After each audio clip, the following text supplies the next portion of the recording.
presented exclusively by Mother's Polish.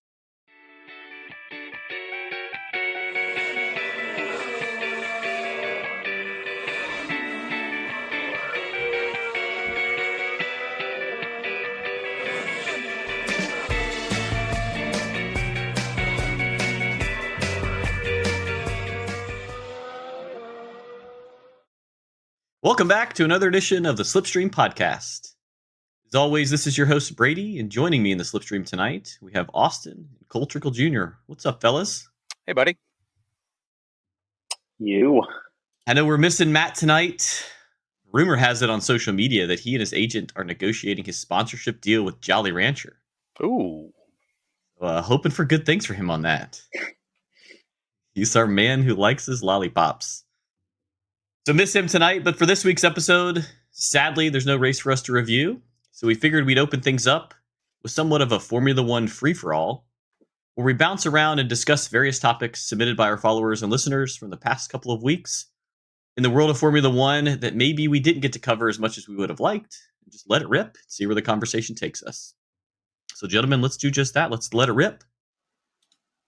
One thing I know that we've sort of talked about maybe briefly is looking ahead to the 2023 season now that 2022 is pretty much settled with a Max Verstappen second world championship and a very soon to be Red Bull Constructors Championship.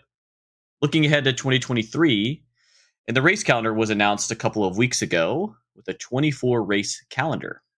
So really the question is simple.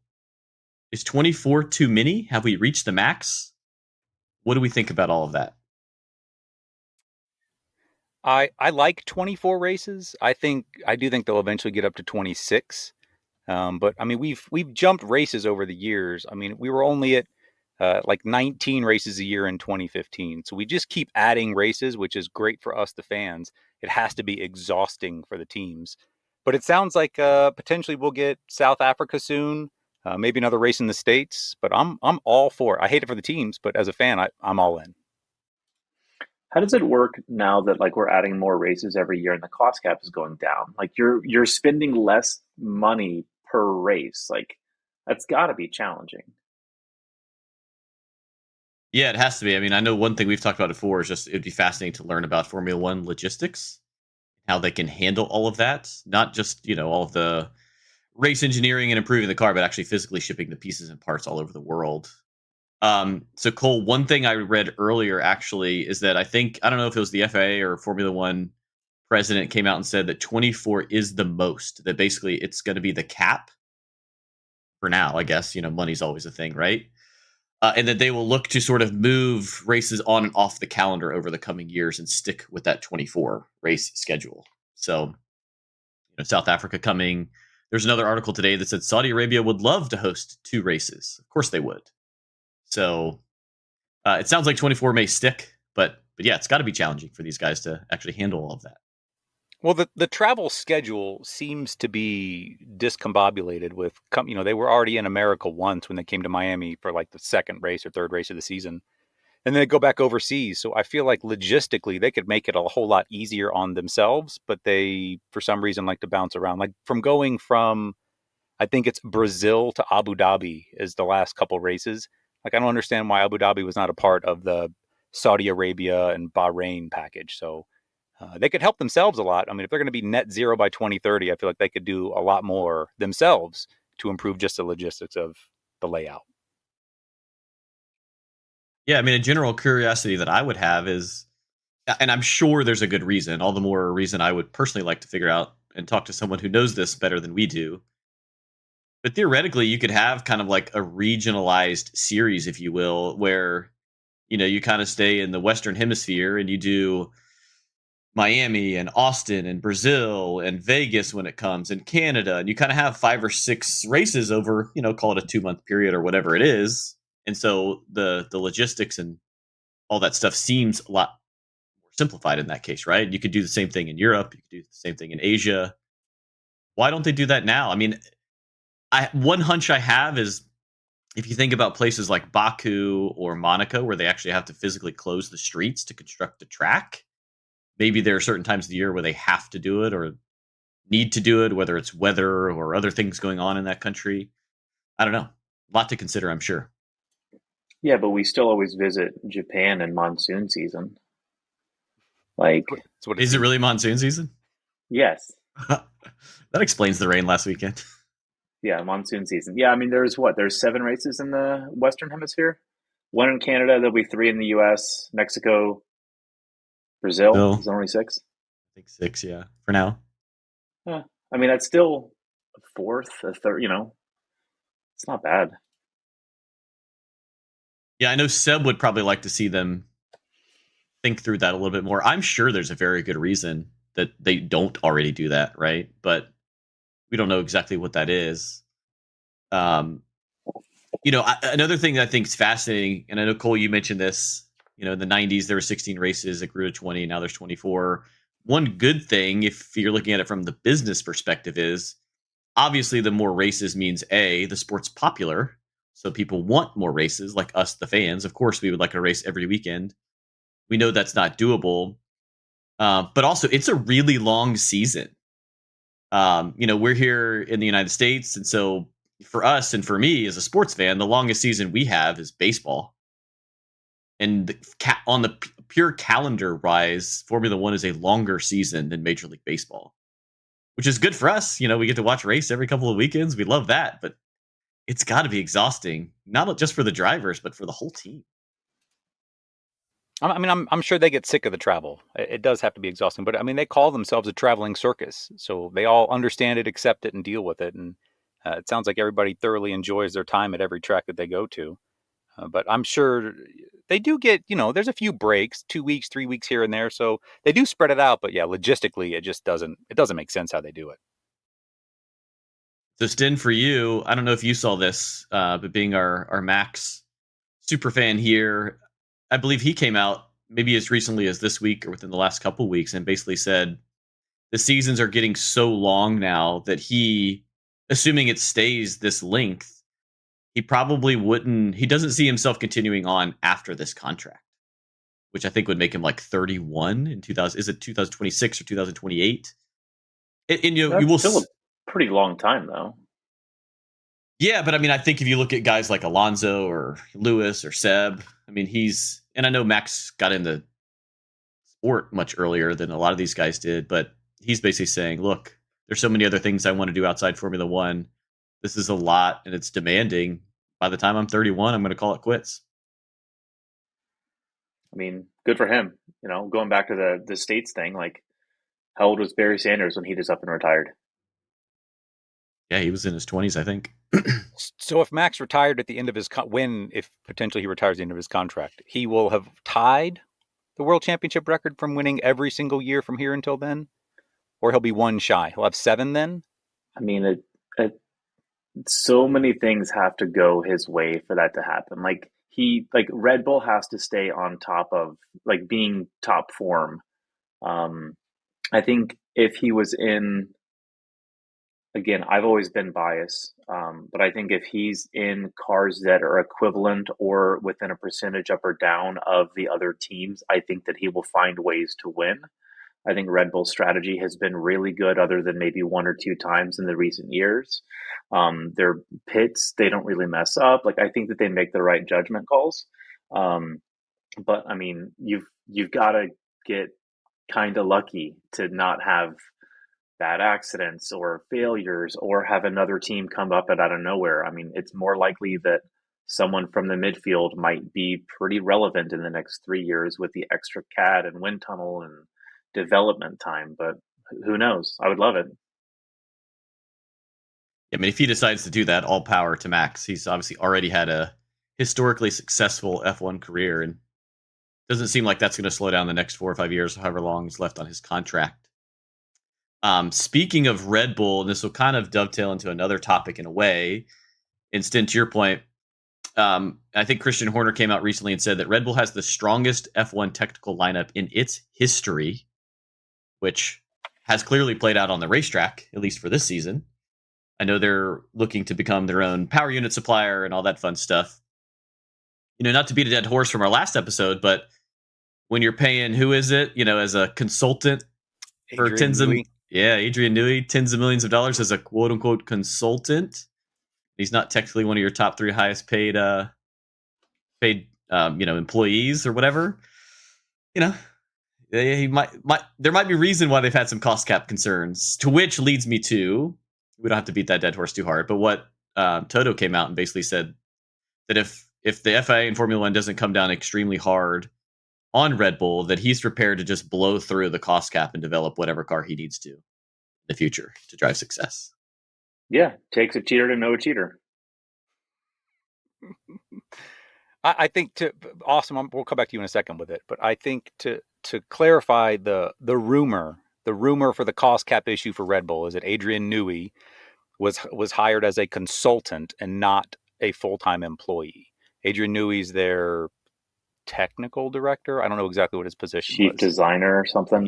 He's the guy who comes up with the car. So if they hired him as a contractor, does it fall under the cost cap? And God bless Christian for trying to get it through.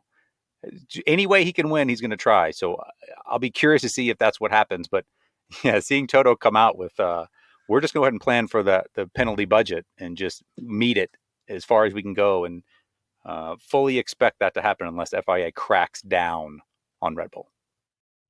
I mean, so of course, I have a lot of thoughts towards this, but I'm just going to ask the question. In 2019, Ferrari, their power unit was above and beyond what anyone else's could be, and it happened overnight. And towards the end of the year, there was an investigation that was behind closed doors, and there was speculation that they were doing things that were cheating. One of the super clever thoughts that behind that cheating was you can only use so much fuel in a given time. And in that time, there's pulses of reading it, like it's every thousandth of a second, that they were pushing more fuel through during the down peaks of that sensing to get more power in half of the time that they were able to. Like super, super crazy engineering stuff. But that was all settled and closed behind doors, and we don't really know what the actual cheating or rule breaking was. But Mercedes dominated the Constructors' Championship from 2014 to 2021. They also, I shared an article with you guys a handful of months ago now that was pretty much, I think it was James Allison, one of their chief engineers, saying that when we came out in 2014 after the new regulations hit and we were racing in Australia, we realized how good our car was, and we told the team to turn it down to 80% so they didn't change the rules and penalize us for being so good. They were so good, and it's like, were they so good because they found the way to cheat that was between the regulations that they just didn't push forward far enough to like make it flagged as cheating? Because as we've seen, anytime that someone develops something like DAS, double diffuser, anything, it's always rewritten into the rule book to change it, to make it more fair. So, well, yes, I know that Toto is saying that Red Bull cheated and they overspent, so theoretically that's cheating, but like, did Mercedes not do anything that was outside of the regs over the last 7 years at all? And of course, I don't think we know that. I think to me, there's a little bit of a difference, though. It seems like a lot of what you're alluding to with Mercedes are just innovations, right? You can't write a rule for something that doesn't exist, right? So, of course, if you create DAS or whatever they've done that's unique, right? Of course, they can retroactively be like, we didn't think about this because no one had created it. I mean, it's an innovation. It's intellectual property. It's brand new. Someone probably patented it, Mercedes.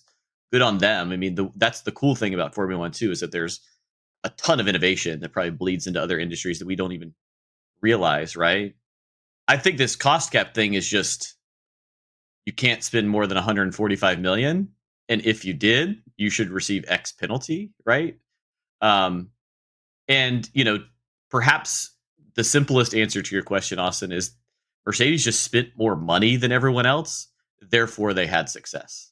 And so I think the intent of the cost cap is to remove that possibility from the sport and make it more fair. And so if that was sort of the intent, and Red Bull either knowingly, fraudulently, unknowingly, maybe it's an honest mistake, broke the integrity of that rule, I think it's in a little bit of a different spot than Mercedes. But it's still up to interpretation of what the words on the dollars are, and that's why the investigation lasts 7 months. So, like, I think the FIA needs to do a better job of saying these are very black and white things. Like, there was a huge post about like maternity leave and like workers' comp and stuff. Is it covered? Is it not? Because like that's something that could pop up that like all of a sudden, no, like maternity leave is part of the cost cap. Like, well, that's bullshit.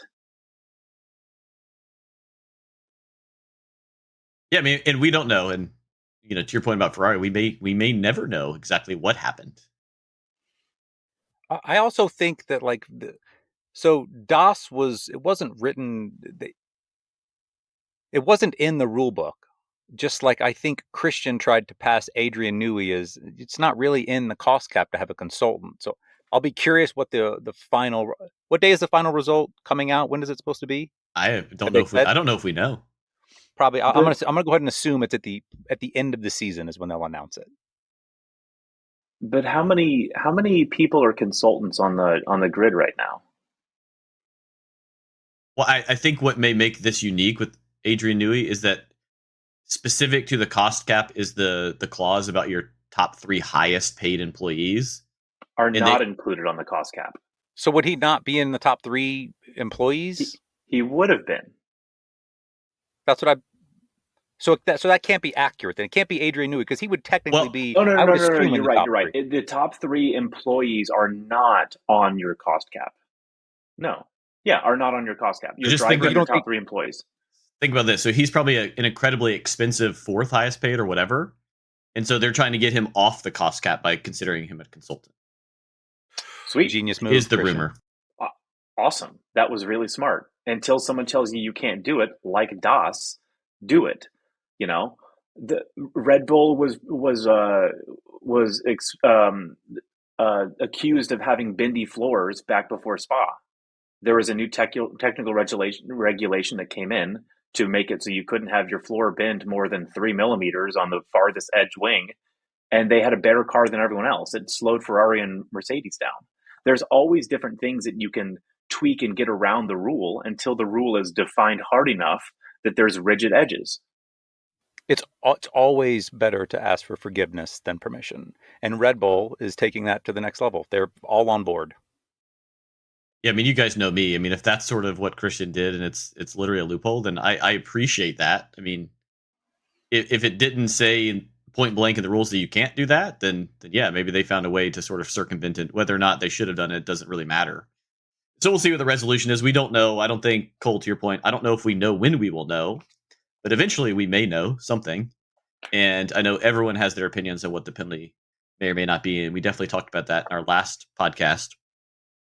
So just to keep us moving here, speaking of teams, one other thing that, Cole, I think you brought this up and it kind of piqued my curiosity is, I watched Formula One in the 90s, was a big Williams fan with Damon Hill and David Coulthard. And remember watching mini races early on Sunday mornings as a kid. Probably didn't watch it for quite some time until the last 5 years or so. So as I've known it, there's always been 10 teams and 20 drivers. Could there be 11 teams? Could there be 12 teams? And if so, who might they be? There have been, and I feel like Austin's going to find the stat for you, which years had how many teams.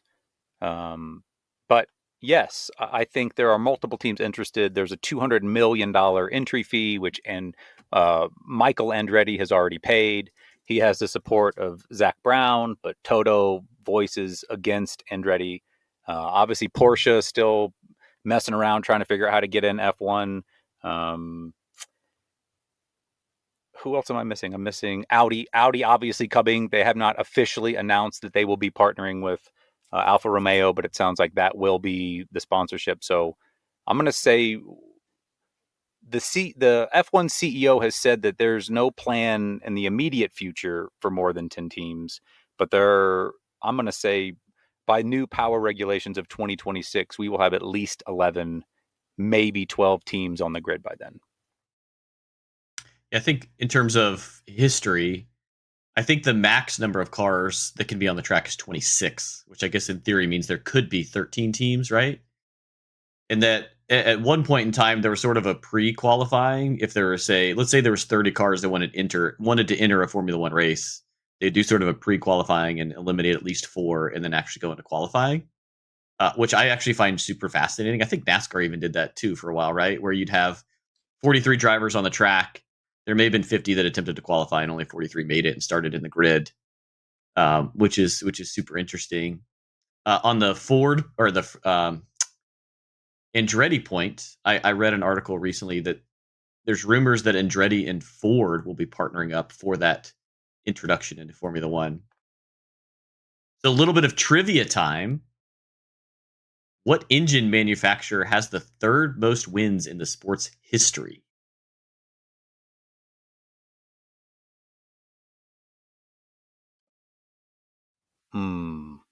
I'm going to say McLaren. It's not McLaren. Honda? No, Honda, I think, is 5th or 6th. But you guys ever thought I gave you the answer? It's Ford, actually.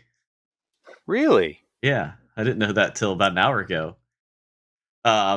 They are third, and they are behind Ferrari in first. Ferrari has 243 Grand Prix victories. Mercedes is second with 211.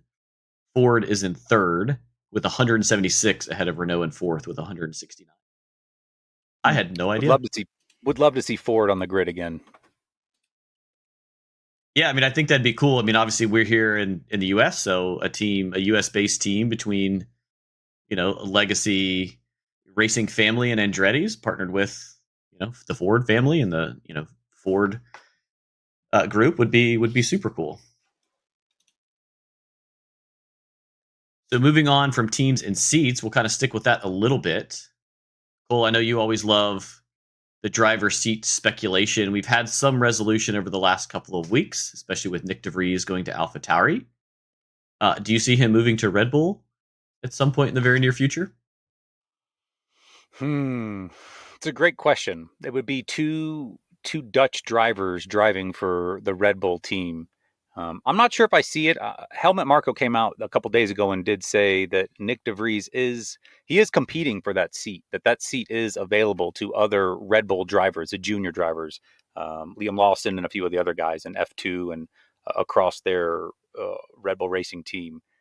I would love to see him get an opportunity, given the fact how old he is, which I know we've talked about multiple times, because his career in F1 won't be long, regardless of where he ends up. So I would love to maybe see him get a potential 1-year deal after Checo, so he'd be in for the 2024 season.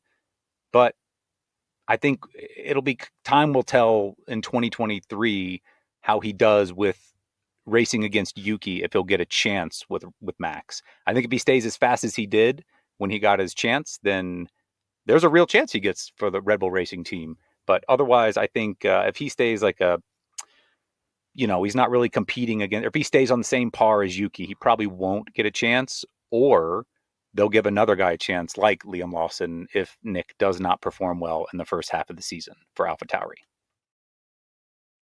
I think Nyck came out recently and basically said, I think Monza just proved that he was ready. Not only, late notice given Albon's medical situation, but the speed he showed on the track, that he was ready. So excited for him going into that seat.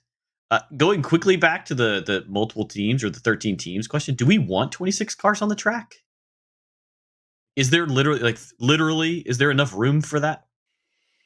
I mean, think about qualifying, and they would have to change how qualifying is done, especially on the street courses where you've got, the 20 cars all trying to get clean air. You usually need 5 seconds in front of you. They give you 5 seconds behind you. So if you look at Monaco, which is 1:10, 1:12, something like that, that's 12, 13, 14 gaps of cars. So if you're at 20 cars that are all pushing, there's not space for all of them. Now increase the cars by 2, 4, 6. They'd have to completely rethink some of those tracks. Maybe extend it. I've seen a couple things on like Google Maps. It's like, hey, here's what Monaco could do. Like, here's a Cole, what did we call it when we were doing go kart and Project Cars, like the Joker? Like every 10 laps, you have to do a Joker lap just to get out of the way to let people potentially over or undercut. That would be amazing in Monaco. That would allow it. Yeah, I mean, I would imagine, and you guys may know this, that the way Formula One qualifying is today hasn't always been that way, right? I mean, qualifying, if you think about a lot of other motorsports, is you get a warm up lap and then a timed lap, and maybe you get multiple of those, right? But it's one car on the track doing a lap, and that sets your qualifying speed, right? The irony is, and for me, I know I've said this multiple times, is qualifying is like my favorite part of a Formula One weekend, because I also feel like it's a made for TV event, because it's usually an hour, maybe a little more than an hour, and it's always packed because every session there's something on the line with knocking the bottom 5 out in Q1 and Q2, and then you've got the top 10 going for pole. So it definitely feels like it's sort of that made for TV, which I love. But yeah, if they expanded it to 26 cars, I feel like they'd have to rethink that a little bit for all the reasons you said, Austin. Yeah, they used to do, sorry, Cole, they used to do like single lap. They used to do like timed. You have however much time to complete a lap, and that's your only given window. So yeah, this seems like it's been refined the best for media, for content. Qualifying a lot of the weekends is the highlight of the weekend. It's the most exciting part about what happens. Because if it's a clean race start, normally the guy who's up front, for the most part, unless it's Ferrari, just runs away with it. I'm all on board for 26 drivers if we can keep the daddy son drivers. If we can keep the Mazepins and the Latitis out, you can avoid messing up so many qualifyings and the 2020 championship and so many other things. It'd be great to see 26 Lewis and Max Verstappens on the track at the same time. Well, there goes our Sofina Food sponsorship for the podcast. So thanks for that, Cole. Yeah. Do you guys know about the 107% rule in qualifying? No. I read this earlier, but I forgot what it is. So the rule is you have to be within 107% of the qualifying time to be allowed to participate in the race. They kind of bend the rules if it's if weather changes, right? Because if it's raining and then it's not and whatever like that changes. But so there was a team in 2011 that showed up, didn't qualify in the right time, and wasn't allowed to participate. It also happened in Hungary, but they were allowed to race just because in free practice they were within that range. So they said they just had a bad qualifying. Yeah, so that makes me recall what I did read. So that was about the multiple teams or the extra teams, how they used to have that pre-qualifying, and that was the threshold. I guess from what I read, and I don't know this for sure, I need to look into this a little bit more, but I think that exists in F2 and F3 right now, is that there can be other teams or whatever, like more than the 20 cars on track that can attempt to qualify for F2 and F3. It just doesn't happen right now in modern F1 because there's only 20 teams. Like Cole, you couldn't, if you won the lottery tonight and bought a $300 million car, you couldn't pull up to Austin, Texas next week and try to qualify. That's not how it works. But in theory, it could, which would be fascinating in and of itself.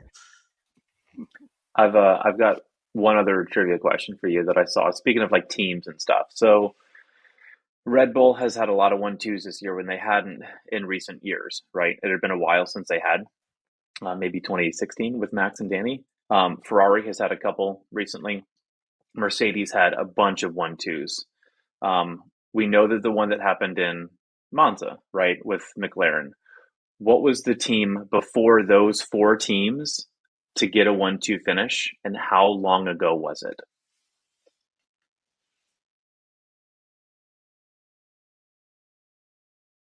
I mean, Williams in the early 90s? Probably not. I don't have a great answer. I was going to guess Williams. I have no idea. So Williams was in 2003. Alpine did it in 2006 as Renault because the team transferred. And Alfa Romeo, which was the BMW Sauber team, did it in Canada in '08.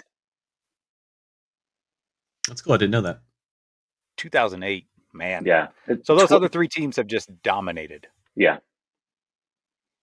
That's what's also crazy. We'll move on here in a second. Is that like I'll watch clips from 2019. Those cars look so old.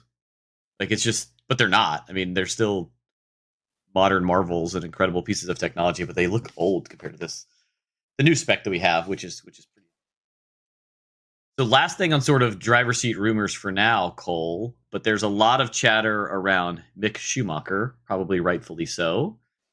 And a lot of discussion because I believe the only two unknown seats that we have remaining for 2023 are one with Haas and one with Williams. So is Mick going to keep that seat, or is it going to go to our boy Nico Hülkenberg? We've talked about it for a few different podcasts now. While I love Mick Schumacher and the Schumacher name, I do not believe he keeps his seat. Rumor is that it will go to Nico Hülkenberg, that they're talking about finalizing a contract. It just sounds like Gene Haas and Gunther Steiner are just kind of over Mick not scoring points. It's not like Haas has even really a mid-tier car, but Kevin Magnussen has walked into this seat and outperformed him pretty consistently all season after taking a full season off that Mick got. So while, again, I love Mick, I wish him well. I hope he finds a seat somewhere. I do not believe he will be driving for Haas next season. I do believe that it will be someone else. I would love for it to be Nico Hülkenberg. That's the rumor now. It could be Antonio Giovinazzi. Shout out to Matt. But I think it will be. I think the Hulk makes a return in 2023 and puts on a heck of a performance. And if you don't remember, K-Mag and Nico Hülkenberg, they were not real friendly for many years. So it could be a very interesting and aggressive teammate situation. The same as Pierre and Esteban, the same as Fernando and Lance. There's a lot that could be interesting. If Nico gets that seat next year, tune in because what did K-Mag say to him? Get off my balls. What did he? It's something along those lines. He was not happy. They've raced aggressively for many years, so it would be awesome to see Nico, the Hulk, Didn't back he in say the suck seat. my balls, mate? Yeah, suck my balls, mate. Yeah, I really don't know why, but I love Nico Hülkenberg. I'd love to see him back. He's been sort of the forever fill in the last couple of years with COVID, and he's done a great job with them he too, has, right? Like yeah. even he scored points, I think, for Racing Point when they were Racing Point. Did he score points for Aston Martin? I think he did score a point for Aston Martin when he raced last season. Last year, So yeah, he's he always was in competitive. 20th in the 20-person championship. Yeah. He's always competitive, so it'd be great to see him back in the seat. Yeah, I mean, I know you hinted on this a little bit, Cole, but I saw something earlier as well that if I am Haas, I would love to keep Mick Schumacher if he was performing. I mean, the name is obviously gold in the sport of Formula One. The kid is obviously incredibly talented, but Gene Haas himself came out this week or recently and said that Mick needs to score points if he wants to keep this seat, and he needs to stop costing us money from wrecks that we don't have to spend. So the way I interpret something like that is they would love to keep him. They just can't because he's expensive for all the wrong reasons. He's currently 16th in the drivers' standings with 12 points, and K-Mag is in 14th, so not a whole lot better with 22 points. But Mick hasn't scored a point since Singapore? No. I mean, that's before that.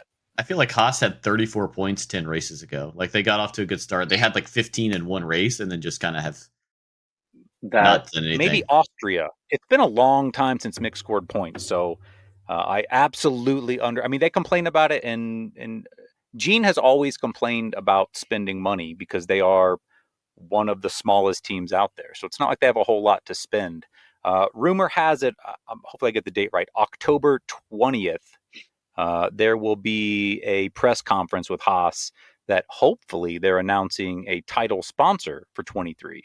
That is rumor, not confirmed yet, but it could be a seat. They could be announcing who's going to be in that driver number 2 seat, if it's Mick or not. But the rumor is they'll have a title sponsor for 2023, like they did with Rich Energy, with that crazy guy. I was gonna say, do you think Rich Energy's coming back? He was, honestly, that was my favorite Haas livery.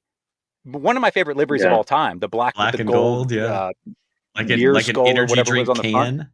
He was like Duck Dynasty, awesome, though, right? Like, he just looked like Duck Dynasty.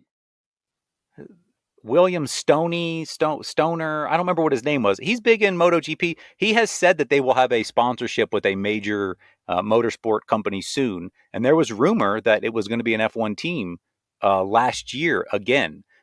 I can't imagine that Haas would jump into that boat again after he pulled out a few races in a couple seasons ago. Like, Rich Energy literally pulled out of F1 and they just went with the Haas sponsorship.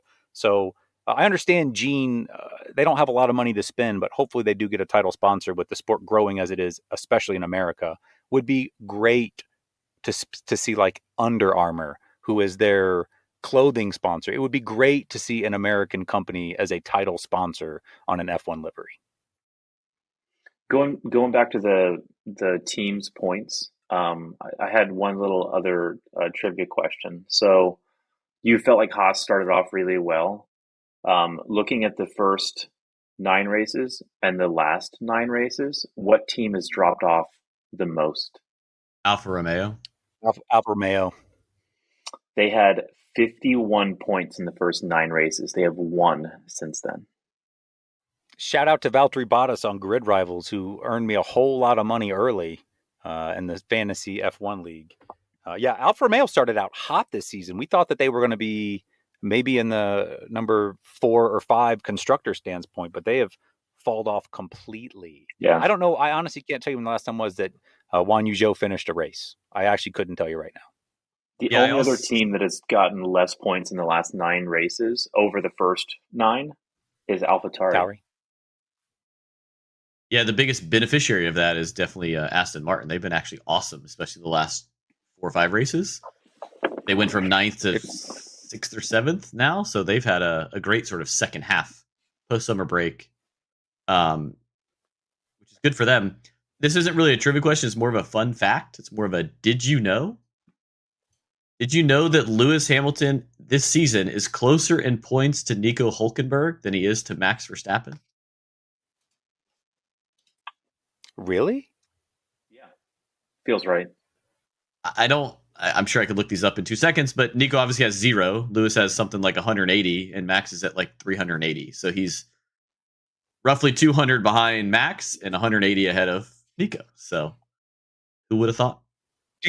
Do you think that Lewis is going to get a win this year? It'll be his first F1 season that he doesn't get a win when he doesn't get a win this season. But do you think he gets one this season? No, and we were all bullish on this, I think, going into Spa, thinking that, they figured it out in Hungary. They looked great. They've got more time to figure it out. They're going to have a great second half. They're going to finish second in the constructors. I don't think so. They've even come out and basically said, I think there's going to be upgrades on the car for Austin, Texas next week, but they're all for 2023 to see if it's something that they've figured out. So it's less about, and they said it may give us performance for the track, but it's more to figure out next year's cars versus anything to do with this year. So I would love to see it. Personally, I'd love to see George get a win. I'd love Lewis to continue his streak of always having a win in every season he's competed in. I just, appreciate that part of history in the sport.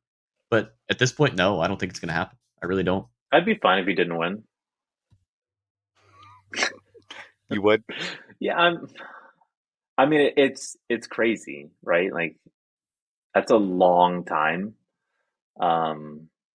And while he didn't always have the best car, he had one of the top 2 best cars. This year, he doesn't have one of the top 2 best cars. So, yeah, I mean, I think I would. I enjoy that kind of history, but yeah, I wouldn't be upset if it didn't happen.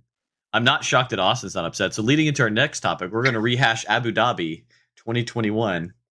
No, I'm kidding. We're not going to go into that right now at all. Maybe for a future podcast.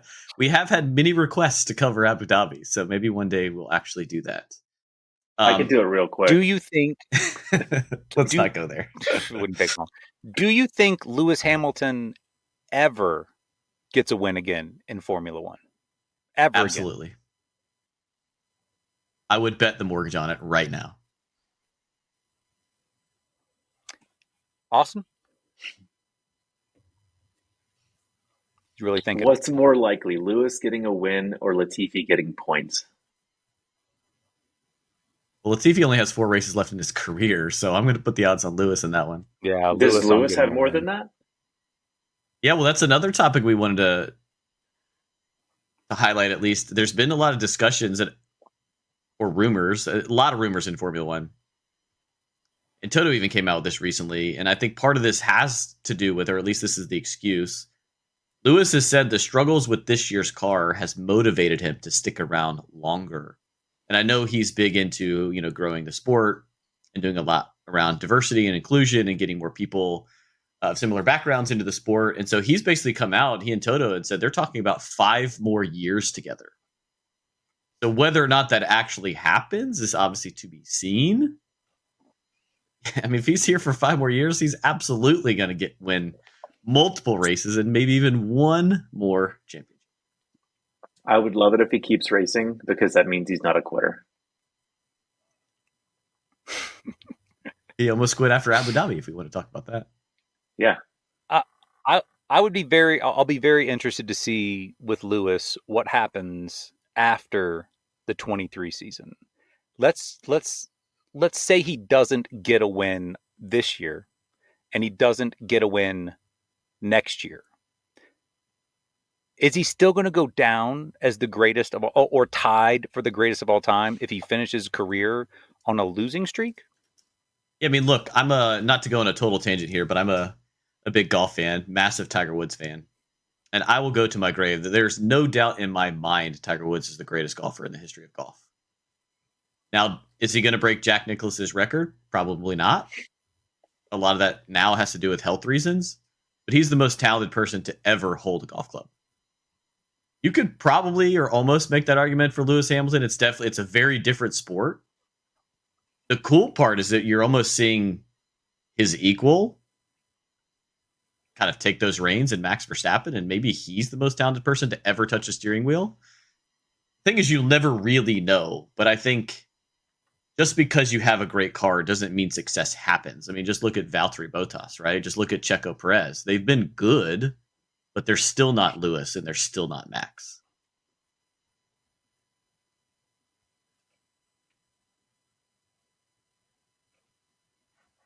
So great questions. I mean, it's always the GOAT debate will never end unless Lewis gets an 8th title. Then I think it'll slam the door. He'll have all the records at that point, but everyone's going to have their own opinions. Like our good friend Ross at Grid Rivals. Probably doesn't matter what Lewis does. He'll always be a Schumacher fan, and that's okay. So to wrap us up, only a couple more topics that we wanted to cover. And Cole, I think we've brought these up a couple of times, and one of the comments we've made is, or at least that I've made, is that I appreciate Formula One's willingness to sort of change things up. Obviously, they've introduced sprint races, which they're going to add more for the 2023 season. There's been a lot of rumors about a reverse grid start. Would we actually like to see that happen? I would love to see it happen. The F1 CEO, he sounds like he's going to try to make that happen. I know a lot of, obviously, any driver who's in a Red Bull, Ferrari, Mercedes, Alpine, McLaren, they're not going to be, well, unless you're Danny Ricciardo, you're not going to be super excited about a reverse grid. But I think it would make it exciting for the sport, at least make it reverse grid for the sprint races, just to see kind of how it shakes out. I mean, if the top 3 teams really are that dominant, it won't really matter that much, but at least gives them a fighting chance, because the Williams and Alfa Romeos of the world, they just can't, even with the cost cap, they just can't compete. So I think a reverse grid for a sprint race gives them a chance.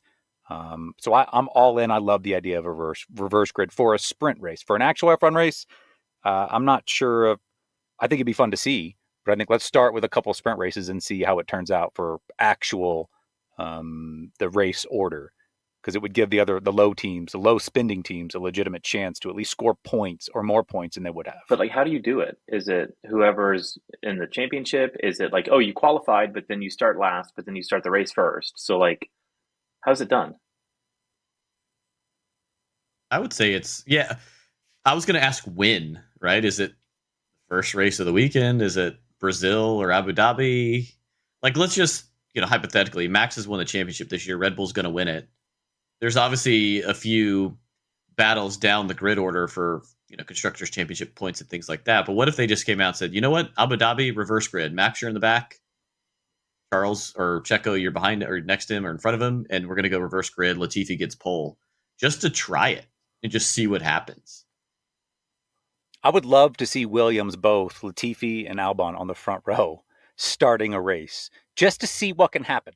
They're not going to keep Max back for long, but for a sprint race, they have a legitimate chance of staying up front for a little bit. So a reverse grid order would be Latifi, Albon, Guan Yu Zhou, Yuki, Mick, Lance Stroll, K-Mag, Pierre, Danny Rick, Seb, Valtteri, Fernando, Esteban, Lando, Lewis, Carlos, George, Charles, Sergio, Max. Having Red Bull on the back row would be so much more exciting to watch them fight through an entire crowd versus them nailing the start and getting the win on lap 3. Yeah, I mean, I think as a fan, I'd love to see it. My question may come down more to like the fairness of it. But who cares? Like, it'd probably be some super interesting racing. You think of Spa, you think of Hungary, you think of Brazil last year. Those races that had key people out of position was pretty interesting. Yeah, I mean, I think one thing as a fan that I would love to see a little bit more of in Formula One, and this certainly happens, but it's just a little bit less predictability. And, sometimes we get that with, Ferrari screwing up with a pit strategy and shocking the world with decisions that they make. Or sometimes we get that, with a crash or weather and things like that. But, there are a lot of times that I know, going back, Austin, to your trivia question around, 1-2s with a constructor. I mean, what was the meme a year or two ago? It was Ham Verbot. It was basically every weekend was Ham Verbot, right? Those were the top 3. Those were the podium every week. It was very predictable, outside of some random event like Max blowing a tire in the straightaway of Baku, right? And so, yeah, I'm all for less predictability in the sport of F1. They were the most repeated podium pairing in F1 history. Yeah, exactly. There was definitely a point in time where you didn't even need to watch. You could be like, let me guess. Podium is Ham Verbot. Probably would have been right. Is it Lewis Nico second for 1-2? It's got to be, right? I can't imagine anybody else to be 1-2. Oh, so I was referring to like the 3. Like those 3 paired in any order is the most frequent in F1 history.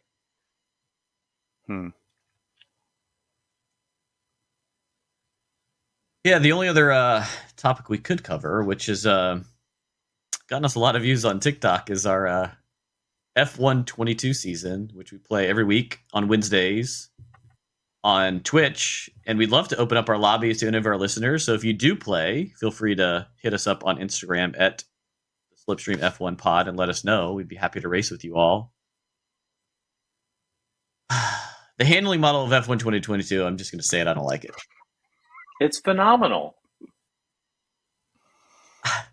Then maybe I need to get rid of this Logitech and get a new sponsorship with Fanatec or some other wheel, because it's just not working out for me last season or this season. We've had a lot of rain too recently. Like, I feel like Max 100% ruined my race this week. So if you want to strip him of the title, I'm all in to take the title from him because he ruined my Suzuka race. But the AI, they got to do something about the AI because they seem to get in the way. Qualifying still a mess. Brady, you got ran into a handful of weeks back. Yeah, Alonso it was a safety car, and so I have a Delta that I have to beat, and he's just acting like the race is still going on, rear ends me, and I DNF into a wall. Like, what? I mean, Come on. the game does need some help, right? With the cars, Matt complains about it every week about the cars are pretty much train cars on train tracks. If he bumps into them, they don't move. The whole issue with the Checo being like an hour behind during our safety cars in the rain in Singapore was really bad. Like there are some things that need to be fixed, but I, you know, I've gotten more and more appreciation for the game as we remove the assists that have been making the game easier for us. And even though I think this week I finished sixth or something after qualifying third, and that was a whole debacle, like having to navigate Suzuka in the rain with no brake assist and whatnot, like was really rewarding, like super rewarding for having to feather the gas and short shift into fourth to try to accelerate. It was so fun. EA Sports, I have a message for you. The tire temperatures of the AI, they're at full temperature by the time the safety car drops. We can't keep up with the AIs at the temperature their tires are. They literally run away from us. Please help us fix that their tire temperatures are remotely close to ours so it's competitive, because it's out of control right now. And they're super aggressive. I mean, it's interesting. I know we're doing realistic cars, and some of us are further down the grid than others. We're at 70 AI, and it's a struggle, which we were not. We were at, what, like 90 in last year's game? I mean, something's different. And I'm willing to say, less time behind the wheel, more mistakes, that's fine. But, Japan was fascinating, and I appreciate all the comments on TikTok telling me that I just suck, which, I'll own it. I made a mistake. The fact that I had ERS on in a corner, especially 30R, was probably not good. But to me, the frustration is I felt like I took that corner the exact same for 10 laps, no issue. All of a sudden, I'm dead. It happens. EA Sports handling model for you. Something's got to change. I mean, you did hit the rumble. You were a little outside, so I can see it coming out. But I feel like they've had enough mistakes that they've got to clear some stuff up, no doubt. So Wednesday nights, I think we're in Austin this week. I think we lead up to the race. I feel like we haven't raced that track in forever. So tune in. So I'm excited. It's been a minute. Yeah, good episode, gentlemen. I think a lot to talk about, as always, in the world of Formula One. Excited. Obviously, the next race coming up this coming weekend will be here in the U.S., in Austin, Texas. It looks like good, warm Texas weather on forecast for the race this weekend. Unfortunately, Max has wrapped up the title, so a little less drama than maybe we had hoped. Still should be exciting to get the guys back on the track, as always. Also, as always, we appreciate you tuning in. Please give us a download, a listen, and any feedback that you have. And tune in to the next episode. Peace.